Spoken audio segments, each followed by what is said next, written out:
नमस्कार दोस्तों, मैं हूं प्रदीप कौशिक और आप देख रहे हैं इंडिया न्यूज 16। लगातार चुनावी माहौल है और आज हमारे साथ नगर पालिका चेयरमैन रमेश सैनी जी बैठे हैं।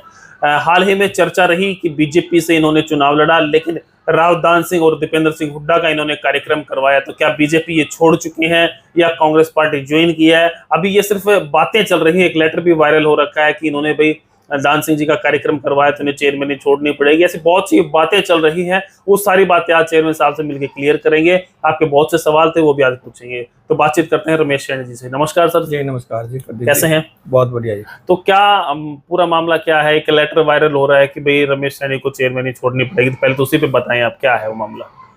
जी प्रदीप जी, पहले तो मैं सभी शहरवासियों को नमस्कार करता हूं और मैं सभी शहरवासियों और सभी अन्य जो गांव के लोग, जो हल्के के लोगों से एक अपील भी करता हूं जी कि जो ये वीडियो बन रहा है इसको आप अंत तक ज़रूर देखें, क्योंकि इसमें अंदर काफ़ी ऐसी चीज़ें आपको बताई जा रही है जो आपको जाननी बहुत ज़रूरी है। तो सबसे पहले तो अभी जैसे एक बात मैं इस बारे में बताना चाहूँगा। एक लेटर वायरल किया जा रहा है जी कि हमें एज ए चेयरमैन मैंने बीजेपी के इलेक्शन के फूल पे आपने निशान पे चुनाव लड़ा था। जी चुनाव लड़ा जी लेकिन अब हमने जैसे कांग्रेस से पार्टी का कार्यक्रम करवाया। जी उस कार्यक्रम के तहत उनका कहना, किसी शख्स ने कंप्लेंट की है कि भाई अब इन्होंने कांग्रेस का पार्टी का दीपेंद्र हुड्डा की उपस्थिति में एक कांग्रेस का यहाँ प्रोग्राम करवाया, इसलिए उनको इसको बर्खास्त किया जाए। उन्होंने ये लेटर उच्च अधिकारियों को लिखा है। जी लेकिन मैं इस बारे में सभी नगरवासियों को, सभी को एक आश्वस्त करना चाहूँगा और बताना भी चाहूँगा कि जो चेयरमैन जो हमारी है, इसके ऊपर कोई दल बदल का कानून लागू नहीं होता। चाहे हम बीजेपी में रहें, चाहे कांग्रेस जाए, चाहे किसी अन्य दल में जाए, वोट लेके बड़े हैं, हम समर्थन किसी को भी करें, कभी भी करें, दल बदल इस पर लागू नहीं होता। और चेयरमैन के ऊपर किसी प्रकार की कोई भी तलवार लटकी नहीं है। हम पूरे 3 साल हमारे बचे हुए, 3 साल हम आगे आने वाले समय में आपको चेयरमैन इस पद पर जो लेटर वायरल हो रहा है फेक लेटर है। फिर वो लेटर फेक नहीं है, लेकिन जिस शख्स ने भी लिखा है आप उसके बैकग्राउंड में जाके देखिए वो शख्स कौन है जी, और उससे आपको पता चलेगा कि उसकी आदतन ऐसी मतलब शिकायत तो उन्होंने की है लोगों ने, लेकिन ऐसा हो नहीं सकता कि चेंज हो जाए। कुछ नहीं होगा, ऐसा कुछ नहीं होगा। आप मैं सभी अपने समर्थकों को और ये कहना चाहूँगा कि इस चीज़ से निश्चिंत रहे। अच्छा, दूसरी अगर बात करें तो आप बीजेपी पार्टी से आपने चुनाव लड़ा था, तो क्या आप बीजेपी छोड़ चुके हैं या क्या आप कांग्रेस पार्टी ज्वाइन कर चुके हैं? इस बात को लेकर आप क्या कहेंगे? देखिए, मैं अभी बीजेपी हमने छोड़ दी। अभी आपको दीपेंद्र हुड्डा जी का प्रोग्राम करवाया जी। दूसरा, अभी जो इसके अनेक कारण हैं कि बीजेपी छोड़ने का कारण क्या है, ये सबको समझना पड़ेगा कि हमने 2 साल तक लगभग हो गए पूरे चुने हुए सरकार को, और हमने विकास कार्यों की एक ईंट तक नहीं रख पाई जी। इससे लोगों में भारी रोष है। और इसके अंदर आप चलो, मैं तो चेयरमैन हूँ, नगर पार्षद भी है, 15 में से 13 नगर पार्षद क्या नाम है समर्थन कर रहे हैं। 2 पार्षद अन्य कारणों से, किसी कारणों से नहीं आ पाए प्रोग्राम में, लेकिन 13 तो कर रहे हैं ना। तो वो इसलिए कि हमें लोगों को जवाब देना पड़ रहा है कि भाई आप विकास कार्य क्यों नहीं करवा पा रहे हैं। क्योंकि जैसे आपको पता होगा 11 बाजार मुख्य रोड है, 2 साल के अंदर नहीं बना। लाइट हमारे नगर पालिका के अंदर 23 रखी हुई हैं, वो नहीं लगाई जा रही। जो हमारे पास क्या नाम, और भी जो कूड़ा उठाने का जैसे जो टेंडर खत्म, वो नहीं हो पाया। छोटे छोटे बिल, पेट्रोल पंप वाले के पैसे नहीं दिए जा रहे हैं, टेम्पुओं के रिपेयरिंग पैसे नहीं दिए जा रहे हैं, यहाँ तक कि पीने का पानी का पैसा नहीं, बिल अदा नहीं किया जा रहा है। ये सब इसलिए हो रहा है, ये इसलिए हो रहा है कि सरकार, वर्तमान सरकार ने, खट्टर सरकार ने मेनली हमारी चेयरमैन की जो पावर है बिल्कुल निरस्त कर दी। सभी पावर उनको जो अधिकारियों को दे दी। ये मैं बार बार स्पष्ट तौर से कहता आया हूँ कि जब अधिकारियों को ही सब कुछ काम, नगर पालिका के चेयरमैन के इलेक्शन करवाने की कोई जरूरत नहीं है और आगे भी जरूरत नहीं है। बिल्कुल, अगर इसी तरह की पावर, सारी पावर हमें अधिकारियों को ही देने, काम करने को उन्हें की पावर। जब हमें यही नहीं पता कि नगर पालिका के अंदर क्या कार्य हो रहे हैं, कैसे हो रहे हैं, कोई हमारे पास फाइल नहीं आती, कोई हमारे सिग्नेचर नहीं होते, कोई हमसे पूछ के बिल पास नहीं होते, जो हम काम कहते हैं वो काम होते नहीं है, तो हम काहे के चेयरमैन भाई? तो नगर की जनता को मैं बताना चाह रहा हूँ कि जिस तरह से बीजेपी सरकार ने हमारी चेयरमैनों की जो पावर खत्म किया, उसके कारण ये शहर का विकास, मैं ये नहीं कह रहा महेंद्र का, आप पूरे हरियाणा का यही हाल है। आज आज अकेले मैंने पार्टी नहीं छोड़ी, आप पता कीजिए पूरे हरियाणा के लगभग जो चेयरमैन है बीजेपी पार्टी छोड़ चुके हैं। इसका मतलब बीजेपी फिर आप देखना, आप पता कर लीजिए, लगभग मैक्सिमम। तो ये कारण क्या रहा? क्योंकि आप अगर मान लो, मैं फिर बार वही कह रहा हूँ कि जब अधिकारियों को नगर पालिका चला रही है, अधिकारियों को विकास कार्य करवाने हैं, नगर के चेयरमैन के पास 1 रुपए की पावर नहीं है, एक लट बल्ब वो लगवा नहीं सकता, एक कूड़े का ढेर वो उठवा नहीं सकता, एक वो गड्ढा भरवा नहीं सकता, तो काहे का चेयरमैन? बिल्कुल। तो ये व्यवस्था, और आपने देखा होगा इस चीज़ को लिए हमने, जैसे मान अधिकारी बिल्कुल नहीं मानते, लेकिन फिर भी हमने इस चीज़ के लिए, अपने पावर के लिए, हम समय समय पर माननीय खट्टर साहब से, कुलदेव जी से, हमने आदरणीय सीएम साहब से, वर्तमान सीएम साहब से भी जो सभी चेयर मिलते रहे बार बार, कि उन्होंने बार बार को चेताया भी है कि भाई आप हमारी पावर दे, क्योंकि हमारी पावर खत्म करने से अब हमारे चपरासी भी नहीं मानते। क्यों मानेंगे? पावर उनके पास क्यों मानेंगे? नहीं है। तो मेरा कहना ये है कि कोई ये ना सोचे कि भाई क्या नाम, हमें संतान चुन के भेजा है, बड़े विश्वास के साथ भेजा है, जब हम शहर के लोगों का काम ही नहीं करवा सकते, अधिकारी हमारी मानते नहीं है। चलो एक चीज़ और है, चलो हमारी पावर खत्म करी तो करी, कोई दिक्कत नहीं हमें। हमने आदरणीय रामविलास शर्मा जी के माध्यम से, पता करना, बड़े वरिष्ठ नेता है जी, उनके माध्यम से हमने सभी अधिकारियों को बदली करने के नोट जारी किए, क्योंकि सबसे पहले तो यहाँ कोई अधिकारी आना नहीं चाहता महेंद्रगढ़ के अंदर। फिर भी हमने जैसे तैसे लोग कुछ अधिकारियों से बात करके एमई सेक्टर अकाउंटेंट 4 मैंने नाम दिए थे, उन्होंने कहा कि आप नाम दीजिए।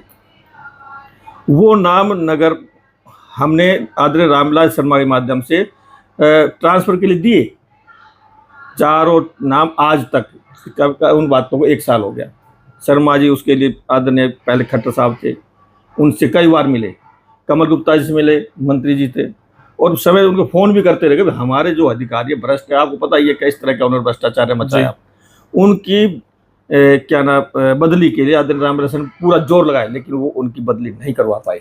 शर्मा जी की चलती नहीं है अब वो तो सरकार जाने उनकी चली, या सरकार का क्या नियत थी कि महेंद्रगढ़ में काम करना है, नहीं करना है, शर्मा जी को ख़त्म करना है, क्या वो सरकार की सोच है या खट्टर साहब की सोच होगी। लेकिन फिलहाल जो हम बैठे, चलो तो फिर उसके बाद नगर पालिका के, चलो हमने ये सोचा कि भाई चलो सीएम साहब चेंज हो गए, हो सकता है खट्टर से इनकी संशय था भाई, वो तो वो जाने।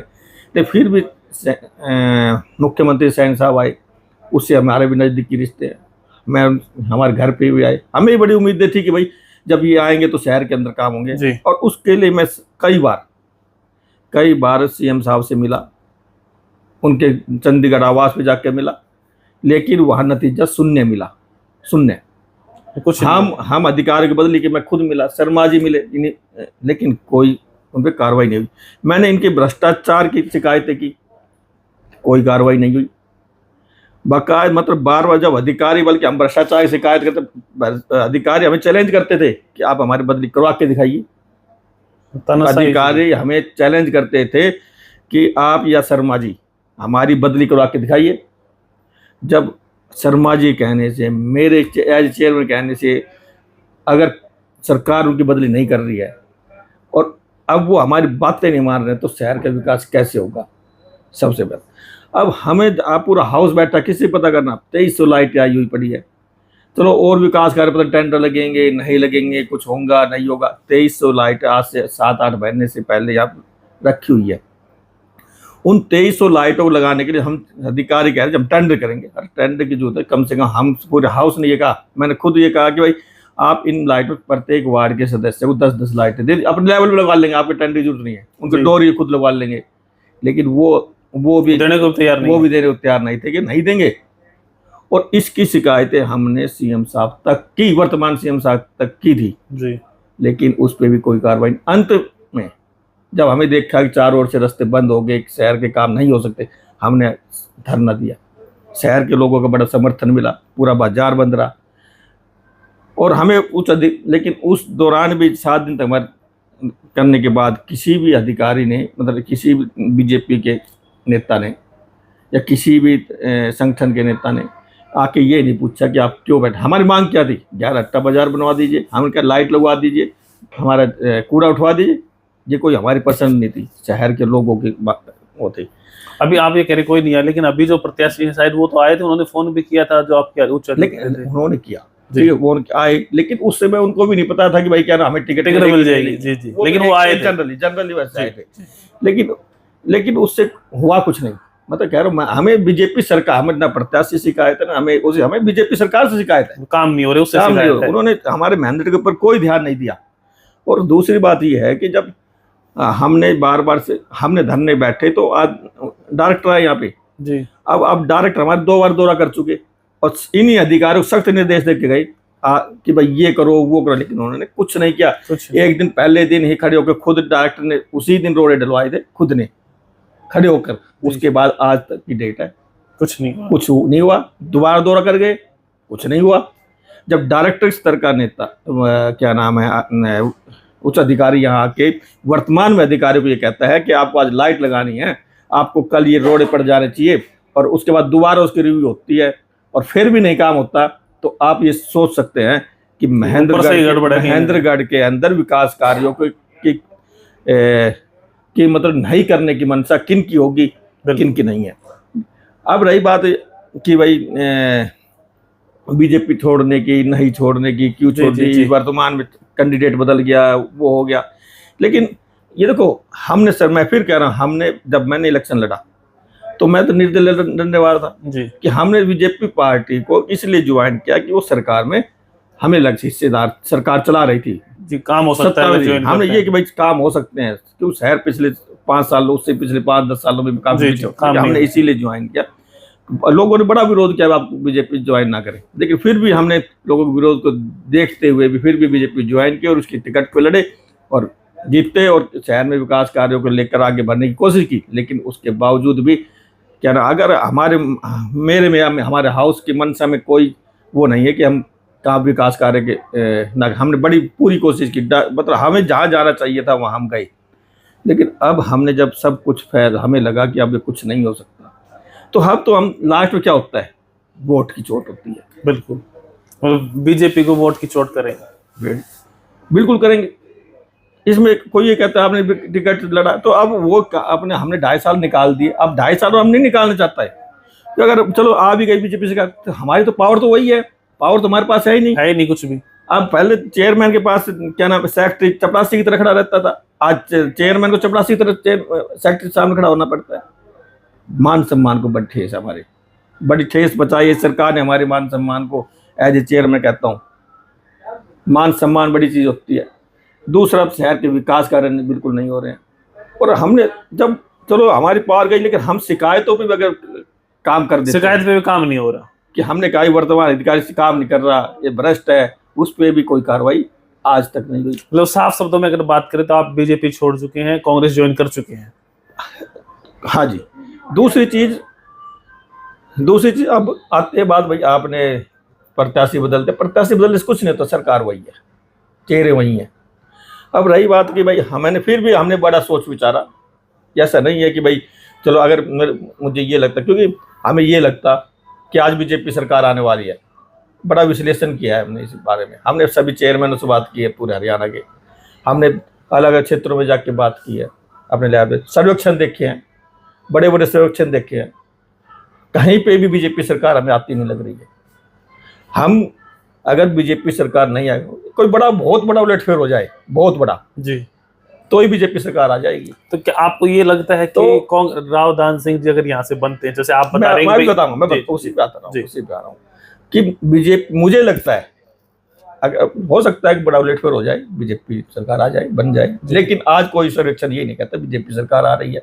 आज मैं ये कहता हूँ कि 55+ सीटें कांग्रेस की आ रही है, और विपक्ष में हम बीजेपी को समर्थन दे। अगर मुझे ये लगता कि आने वाली सरकार बीजेपी की है, तो 100% में इस सरकार के साथ फिर भी रहता, चाहे उन्होंने कुछ भी किया, क्योंकि सरकार सत्ता में रहना, कुछ अपने को काम करवाना है, विपक्ष में रह के काम नहीं करा। तो हमने बड़ा सोच विचारा, हमने अब इस दौरान भी हमने अलग अलग जो चेहरे हैं जो खड़े हैं आज के अंदर, चाहे वो माननीय सुरेंद्र कौशिक जी है, रामविलास नायक जी, कंवर सिंह जी है, हमारे रावदान सिंह जी भी है, डॉक्टर मनीष यादव है, हमारे पास सभी कैंडिडेट आए, हमने सभी को सुना, उनके विकास के रोड मैप को सुना, वो क्या करना चाह रहे हैं, तो हमने सभी की बातें सुनी।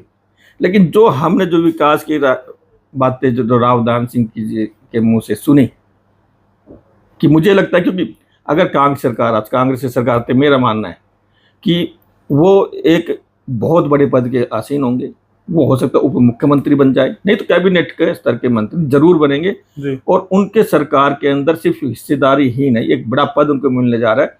और वो शहर के विकास के लिए जो उन्होंने मुझे बताया, उन्होंने विश्वास भी दिलाया कि वो जिला मुख्यालय की जो हमारी मेज मांगे उसको पूरा इन 5 सालों के दौरान वो पहले दिन से लगेंगे, चाहे वो साल में पूरा हो 2 साल। जिला मुख्यालय, हमारी IMT, हमारा मेडिकल कॉलेज, हमारा यहाँ से 6 लेन का मानेसर तक रोड, हमारे शहर की बात करें चारों ओर रिंग रोड, हमारे पर्यटक के रूप में जो किला, हमारे शहर की सभी सड़कें चमाचम अंडरग्राउंड फिटिंग, इसकी क्या नाम है, बिजली की, नए सीवर लाइन, और भी बहुत सारे ऐसे नए पार्क। पूरा आश्वासन दिया तो मेरे को उन्होंने पूरा आश्वासन दिया कि उनके अंदर एक रोड मैप है, उनके दिमाग में एक शहर के विकास का एक रोड मैप है, लेकिन किसी अन्य प्रत्याशी ने ये रोड मैप नहीं बताया हमें। मैं एक सवाल करूंगा आपसे जी, कि पहले 4 बार विधायक रहे हैं जी, आप भी यहीं थे, ये भी यहीं थे, तो क्या ये रोड मैप, ये सोच इनकी पहले से नहीं आई, अब ही क्यों आई, इसका कारण जानना चाह रहा हूं। ऐसा है कि ये रोड मैप तो उनको जब पहले भी थी कि बच्चे वो IMT की बातें करें, उनके दिमाग की, चाहे किले का उन्हीं ने कहा था, ये चाहे 4 लेन हो उन्हीं का था, सेंट्रल यूनिवर्सिटी उन्हीं का था, और आगे और रिंग रोड है उन्हीं का था। ये तो उन्हीं जो चीज़ें उन्होंने उस समय सोची थी, जो प्रोग्रेस में चल रही थी, वो इनके जाने के बाद रुक गई, वो अलग बात है। और उनको उन्होंने दोबारा से उन्हीं चीज़ों को दोबारा दोहराया कि जो मेरी सोच उस समय थी, आज उन सोच के ऊपर मैं दोबारा काम करूँगा। लेकिन विपक्ष के विधायक, मैं कहता हूँ कि विपक्ष के विधायक चाहे कोई भी हो, रावदान सिंह जो आज कंवर सिंह जी हम जिता देते, मान लो अगर मान लो सरकार नहीं बनती बीजेपी, तो कोई मैं नहीं कहता कि उनका कोई औचित्य है विपक्ष में किसी भी विधायक को बनाने में, चाहे वो, मैं तो ये भी कहता हूँ अगर किसी को ये लगता है कि कांग्रेस की सरकार नहीं बन रही है, बीजेपी बन रही है, तो हमें रावदान सिंह जिताना चाहिए। लेकिन फिर भी मैं 100% मैं तो श्योर हूँ कि कांग्रेस सरकार बन रही है, और इसीलिए हमें रावदान सिंह को अधिक से अधिक मतों से जिताना चाहिए, ये मेरा मानना है। जब आपकी उनसे बातचीत हुई तो आपने ये भी पूछा होगा, लोग आपसे नाराज इसलिए भी रहते हैं कि भाई अक्सर आप यहाँ रहते नहीं है, बाहर रहते हैं, ये भी एक नाराजगी रही होगी जी।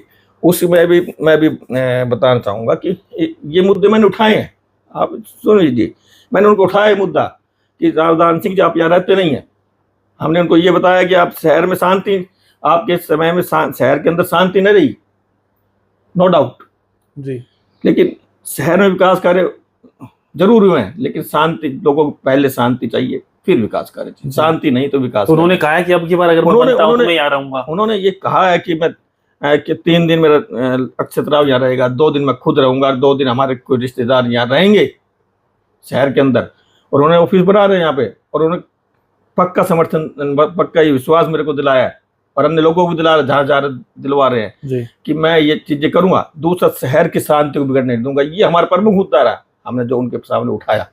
और उन्होंने कहा कि भाई अगर शहर के अंदर शांति नहीं रहे, अब पीछे हुआ नहीं हुआ, लेकिन जो हुआ नहीं हुआ, लेकिन आगे आने वाले समय में मुझे लगता है, और हमारे पूरे हाउस को भी लगता है, सभी पार्षदों को भी लगता है, जो उन्होंने सभी को विश्वास दिलाया है, और शहर के लोग हम जहाँ भी जाते हैं वो विश्वास तो दिला ही रहे हैं।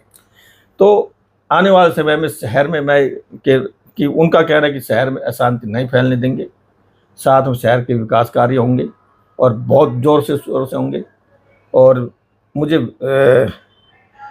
तो इसके अंदर कोई शक्ति लगती नहीं। अभी चुनाव का समय है तो आप उनके साथ वोट मांगने भी जाएंगे?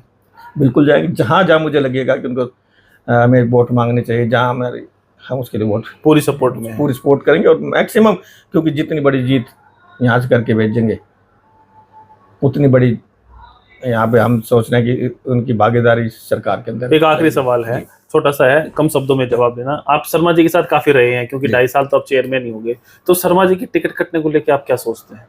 देखिए, शर्मा जी की टिकट देना नहीं देना पार्टी का, लेकिन जो तरीका अपनाया गया, इन्होंने बड़ा तरीका अपनाया गया, चाहे वो फिर उसके अंदर पक्ष विपक्ष कोई भी हो, सभी को उस तरीके से, चाहे वो कांग्रेस का हो चाहे किसी अन्य दल का हो, उनके टिकट काटने के तरीके से सब आहत है। बड़े, उनको सभी को दुख हुआ इसके अंदर। तरीका गलत है, वो इस तरह का तरीका नहीं बनाया जाए। इतने जिस आदमी ने अपने पूरी ज़िंदगी इस पार्टी में, सबसे पहला मैं ये कहता हूँ कि मंगल जो भी इनके जो संस्थापक थे, उनके बाद इस पार्टी को उठाया तो रामविलास शर्मा जी का अहम रोल है। आज वो वट वृक्ष, इसके कोई तक नहीं, जो जिस वृक्ष को लगाया, उस जिस पेड़ के नीचे और अन्य जो पौधे हैं, ये सभी पौधे हैं जो भी अभी आज सरकार के अंदर बनी हुई है, वो सब इन्हीं के लगाए हुए पेड़ है। मतलब आपका मानना ये है कि टिकट काटना तो सही है लेकिन तरीका गलत है? नहीं, टिकट काटना तो वो पार्टी करने, मैं काटना सही या गलत नहीं बताता, लेकिन काटना तो एक सम्मानजनक तरीके। टिकट काटना नहीं होगा, उनको और भी बहुत सारे पद थे, आप उनको राज्यसभा भेज देते, आप उनको, आप किरण चौधरी को नई आई है, आपने उसको, किरण चौधरी को आप राज्यसभा सदस्य बना रहे हैं, और सबसे पुराने व्यक्ति आप उसको, उसकी लड़की को भी आप क्या नाम टिकट दे रहे हैं। आप एक हमारे इतने बड़े नेता को आप एक राज्यसभा के लिए, या फिर लोग पीछे अगर लोकसभा के इलेक्शन भी लड़वा सकते थे, चाहते तो, या फिर अन्य और भी बहुत सारे पद है जो बीजेपी इनको दे सकती थी, लेकिन इस तरह से जो तरीका बनाया गया वो मैं तो उचित नहीं मानता, और कोई भी उचित नहीं मानेगा। वाह जी, बहुत लंबी बातचीत हो गई है दोस्तों। इस वीडियो को चेयरमैन साहब ने पहले ही कहा था कि इस वीडियो को पूरा आप देखें। जी जी, मैं शहर की जनता से ये अपील करना चाहूँगा जी कि इस निर्णय में आप ये ना समझे कि हमारा कोई निजी स्वार्थ है। हमारा कोई निजी स्वार्थ नहीं है। हमारा या हमारे पूरे हाउस का सिर्फ एक ही मकसद है, शहर का विकास हो, शहर का विकास हो। और मैं ये चाहूँगा कि इस शहर के विकास के अंदर आपका भी योगदान रहे। आप जो शहर का विकास आप करवाते थे कि उसको आप वोट करें, सपोर्ट करें। धन्यवाद। दोस्तों, जैसे आपने देखा कि रमेश सैनी जी की बातें आपने सुनी कि किस प्रकार से क्या कुछ हुआ है, तो लगातार ये व्यस्त हैं और बातचीत यहाँ चुनाव को लेके हुई है। इन्होंने बीजेपी पार्टी को छोड़ दिया है और अभी ये कांग्रेस में रावदान सिंह जी के लिए वोट की सपोर्ट के लिए आपके पास भी आएंगे और शहर का विकास इनका मेन मुद्दा है। तो आप क्या सोचते हैं, जो ये चेयरमैन साहब और इनके जो पार्षद है उनका ये निर्णय कैसा लगा और क्या शहर में विकास हो पाएगा? क्या इनकी, जैसे ये कह रही 55+ सीटें कांग्रेस की आएंगी, क्या वो आ पाएंगी? आप क्या सोचते हैं कमेंट बॉक्स में कमेंट करके बताएं। और इस प्रकार की चुनावी अपडेट्स के लिए लगातार देखते रहिए इंडिया न्यूज़ 16। नमस्कार, धन्यवाद।